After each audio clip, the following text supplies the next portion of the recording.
ನಮಸ್ಕಾರ ಸ್ನೇಹಿತರೆ, ಶ್ರೀ ಕೃಷ್ಣ ಸಂದೇಶ ನಮ್ ರೀಲ್ಸ್ ಯೂಟ್ಯೂಬ್ ಚಾನೆಲ್ಗೆ ನಿಮಗೆಲ್ಲರಿಗೂ ಸ್ವಾಗತ. ಜಗತ್ತಿನ ಎಲ್ಲ ಆಧ್ಯಾತ್ಮಿಕ ಮೂಲಗಳಿಗೆ ಭಗವಂತನೇ ಕಾರಣ. ಭಗವದ್ಗೀತೆಯ 10ನೇ ಅಧ್ಯಾಯದ 8ನೇ ಶ್ಲೋಕದಲ್ಲಿ ಹೀಗೆ ಅನುವಾದಿಸಲಾಗಿದೆ: ಎಲ್ಲ ಆಧ್ಯಾತ್ಮಿಕ ಮತ್ತು ಭೌತಿಕ ಜಗತ್ತುಗಳ ಮೂಲವು ನಾನೇ ಆಗಿದ್ದೇನೆ. ಇಲ್ಲಿ ಎಲ್ಲವೂ ನನ್ನಿಂದಲೇ ಹೊರಸೂಸುತ್ತದೆ. ಇದನ್ನು ಸಂಪೂರ್ಣವಾಗಿ ತಿಳಿದ ವಿದ್ವಾಂಸರು ನನ್ನ ಭಕ್ತಿ ಸೇವೆಯಲ್ಲಿ ನಿರತರಾಗುತ್ತಾರೆ ಮತ್ತು ಹೃದಯ ತುಂಬಿ ನನ್ನನ್ನು ಪೂಜಿಸುತ್ತಾರೆ. ವೇದಗಳನ್ನು ಪರಿಪೂರ್ಣವಾಗಿ ಅಧ್ಯಯನ ಮಾಡಿ ಚೈತನ್ಯ ಮಹಾಪ್ರಭುಗಳಂತಹ ಆಚಾರ್ಯರಿಂದ ತಿಳುವಳಿಕೆ ಪಡೆದು ಈ ಬೋಧನೆಗಳನ್ನು ಹೇಗೆ ಅನ್ವಯಿಸಬೇಕು ಎಂಬುದನ್ನು ತಿಳಿದುಕೊಂಡ ಪ್ರಗಲ್ಭ ವಿದ್ವಾಂಸನು ಕೃಷ್ಣನು ಐಹಿಕ ಮತ್ತು ಆಧ್ಯಾತ್ಮಿಕ ಪ್ರಪಂಚಗಳಲ್ಲಿ ಇರುವುದಕ್ಕೆಲ್ಲ ಮೂಲ ಎನ್ನುವುದನ್ನು ಅರ್ಥ ಮಾಡಿಕೊಳ್ಳಬಲ್ಲ. ಇದನ್ನು ಪರಿಪೂರ್ಣವಾಗಿ ತಿಳಿದುಕೊಂಡಿದ್ದರಿಂದ ಅವರು ಪರಮಪ್ರಭುವಿನ ಭಕ್ತಿ ಸೇವೆಯಲ್ಲಿ ಸ್ಥಿತನಾಗಿದ್ದಾರೆ. ಎಷ್ಟೇ ಪ್ರಮಾಣದ ಅಸಂಬದ್ಧ ವ್ಯಾಖ್ಯಾನಗಳಿಂದಾಗಲಿ ಮೂರ್ಖರಿಂದಾಗಲಿ ಅವನು ಅತ್ತಿತ್ತ ಚಲಿಸುವುದಿಲ್ಲ. ಬ್ರಹ್ಮ, ಶಿವ ಮತ್ತು ಇತರರ ಎಲ್ಲ ದೇವತೆಗಳ ಮೂಲ ಕೃಷ್ಣನೇ ಎಂದು ಎಲ್ಲ ವೈದಿಕ ಸಾಹಿತ್ಯದಲ್ಲಿ ಒಮ್ಮತವಿದೆ. ಅಥರ್ವಣ ವೇದಗಳಲ್ಲಿ ಹೀಗೆ ಹೇಳಿದೆ: ಯೋ ಬ್ರಹ್ಮಾಹಣ ವಿದದಾತಿ ಪೂರ್ವಂ ಯೋ ವೈ ವೇದಾಂಶ್ಚ ಗಾಪಯತಿ ಸ್ಮ ಕೃಷ್ಣಃ. ಬ್ರಹ್ಮನಿಗೆ ವೇದದ ಜ್ಞಾನದಲ್ಲಿ ಮೊದಲು ಉಪದೇಶ ಮಾಡಿದವನು ಮತ್ತು ಭೂತಕಾಲದಲ್ಲಿ ವೇದದ ಜ್ಞಾನವನ್ನು ಪ್ರಸಾರ ಮಾಡಿದವನು ಕೃಷ್ಣನೇ.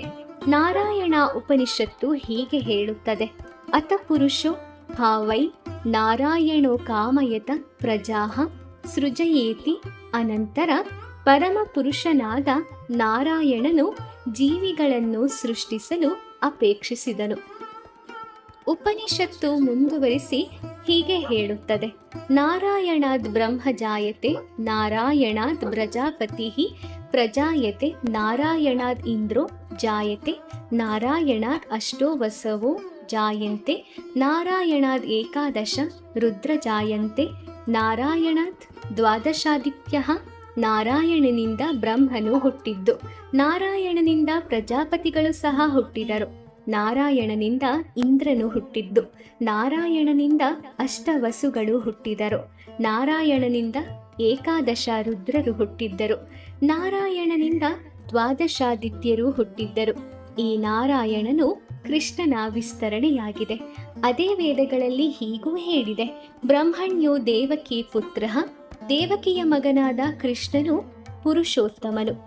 ಮತ್ತೆ ಹೀಗೆ ಹೇಳಿದೆ: ಏಕೋ ವೈ ನಾರಾಯಣ ಆಸೀನ್ನ ಬ್ರಹ್ಮಾನ ಈಶಾನೋ ನಾಪೋ ನಾಗ್ನಿ ಸಮೋ ನೇಲೆ ದ್ಯಾವಾ ಪೃಥಿವಿ ನ ನಕ್ಷತ್ರಾಣೀನ ಸೂರ್ಯ.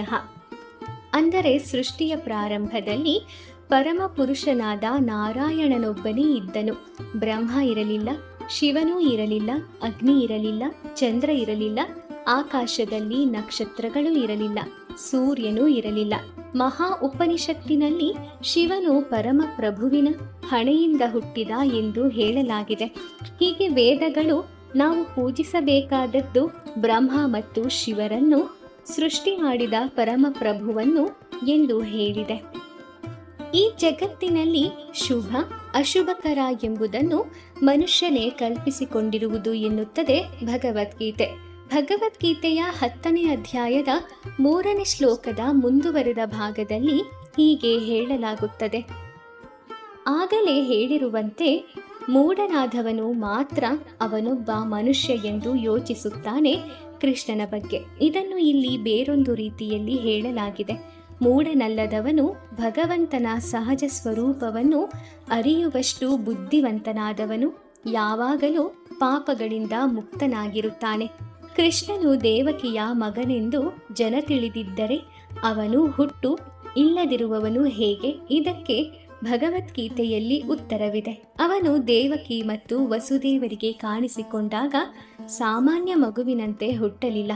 ತನ್ನ ಮೂಲ ಸ್ವರೂಪದಲ್ಲಿ ಕಾಣಿಸಿಕೊಂಡ ಆನಂತರ ಸಾಮಾನ್ಯ ಮಗುವಾಗಿ ರೂಪವನ್ನು ಮಾರ್ಪಡಿಸಿಕೊಂಡ. ಕೃಷ್ಣನ ಆದೇಶದಂತೆ ಮಾಡಿದುದೆಲ್ಲ ಆಧ್ಯಾತ್ಮಿಕವೇ. ಅದಕ್ಕೆ ಐಹಿಕ ಪ್ರಕ್ರಿಯೆಗಳ ಪ್ರತಿಕ್ರಿಯೆಗಳ ಕಲ್ಮಶ ಸೋಂಕಬಾರದು. ಈ ಪ್ರಕ್ರಿಯೆಗಳು ಶುಭಕರವಾಗಿರಬಹುದು, ಅಶುಭಕರವಾಗಿರಬಹುದು.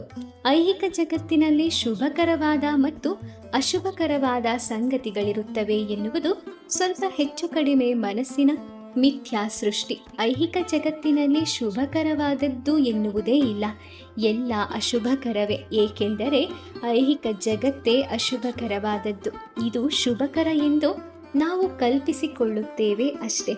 ನಿಜವಾದ ಶುಭವು ಸಂಪೂರ್ಣ ಶಕ್ತಿ ಮತ್ತು ಸೇವೆಗಳಲ್ಲಿ ಕೃಷ್ಣ ಪ್ರಜ್ಞೆಯಲ್ಲಿ ನಡೆಸುವ ಕಾರ್ಯಗಳನ್ನು ಅವಲಂಬಿಸಿರುತ್ತದೆ.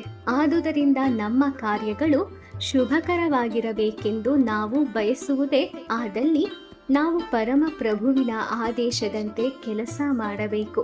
ಇಂತಹ ಆದೇಶಗಳನ್ನು ಶ್ರೀಮದ್ ಭಗವದ್ಗೀತೆ ಮತ್ತು ಶ್ರೀಮದ್ ಭಾಗವತದಲ್ಲಿ ಪ್ರಮಾಣ ಗ್ರಂಥಗಳು ಅಥವಾ ಅರ್ಹ ಗುರುವು ಕೂಡ ಕೊಡಲು ಸಾಧ್ಯ. ಗುರುವು ಪರಮ ಪ್ರಭುವಿನ ಪ್ರತಿನಿಧಿಯಾದ್ದರಿಂದ ಆತನ ನಿರ್ದೇಶನವು ನೇರವಾಗಿ ಪರಮ ಪ್ರಭುವಿನ ನಿರ್ದೇಶನವೇ ಆಗುತ್ತದೆ. ಗುರುವು ಸಾಧುಗಳು, ಧಾರ್ಮಿಕ ಗ್ರಂಥಗಳು ಒಂದೇ ದಾರಿಯಲ್ಲಿ ಕರೆದೊಯ್ಯುತ್ತವೆ. ಈ ಮೂರೂ ಮೂಲಗಳಲ್ಲಿ ಪರಸ್ಪರ ವಿರೋಧವಿಲ್ಲ. ಇಂತಹ ನಿರ್ದೇಶನಗಳಿಗೆ ಅನುಗುಣವಾಗಿ ಮಾಡಿದ ಕ್ರಿಯೆಗಳಲ್ಲಿ ಈ ಐಹಿಕ ಜಗತ್ತಿನ ಪಾಪ ಪುಣ್ಯ ಫಲಗಳಿಂದ ಮುಕ್ತವಾದವು. ಚಟುವಟಿಕೆಗಳನ್ನು ನಿರ್ವಹಿಸುವಾಗ ಭಕ್ತನ ಆಧ್ಯಾತ್ಮಿಕ ನಿಲುವು ವಾಸ್ತವವಾಗಿ ಸನ್ಯಾಸದ ನಿಲುವು. ಇದು ಸನ್ಯಾಸ ಎಂದು ಕರೆಯಲಾಗುತ್ತದೆ. ಭಗವದ್ಗೀತೆಯ 6ನೇ ಅಧ್ಯಾಯದ 1ನೇ ಶ್ಲೋಕದಲ್ಲಿ ಹೇಳಿರುವಂತೆ ಪರಮ ಪ್ರಭುವಿನ ಅಪ್ಪಣೆಯಂತೆ ಕರ್ತವ್ಯವೆಂದು ಕಾರ್ಯ ಮಾಡುವ ಮತ್ತು ಕರ್ಮ ಫಲಗಳಲ್ಲಿ ಆಶ್ರಯವನ್ನು ಬಯಸದ ಅನಾಶ್ರಿತ ಕರ್ಮಫಲಂ ಮನುಷ್ಯ ನಿಜವಾದ ಸನ್ಯಾಸಿಯಾಗುತ್ತಾನೆ. ಪರಮ ಪ್ರಭುವಿನ ಆದೇಶದಂತೆ ಕೆಲಸ ಮಾಡುವವನು ನಿಜವಾದ ಸನ್ಯಾಸಿ ಮತ್ತು ನಿಜವಾದ ಯೋಗಿ. ಸನ್ಯಾಸಿಯ ಉಡುಪನ್ನು ಧರಿಸಿದ ಮಾತ್ರಕ್ಕೆ ಅಥವಾ ಹುಸಿ ಯೋಗಿಯಾದ ಮಾತ್ರಕ್ಕೆ ಯಾರೂ ಸನ್ಯಾಸಿಯಾಗಲು ಸಾಧ್ಯವಿಲ್ಲ ಎನ್ನುತ್ತದೆ ಭಗವದ್ಗೀತೆಯು.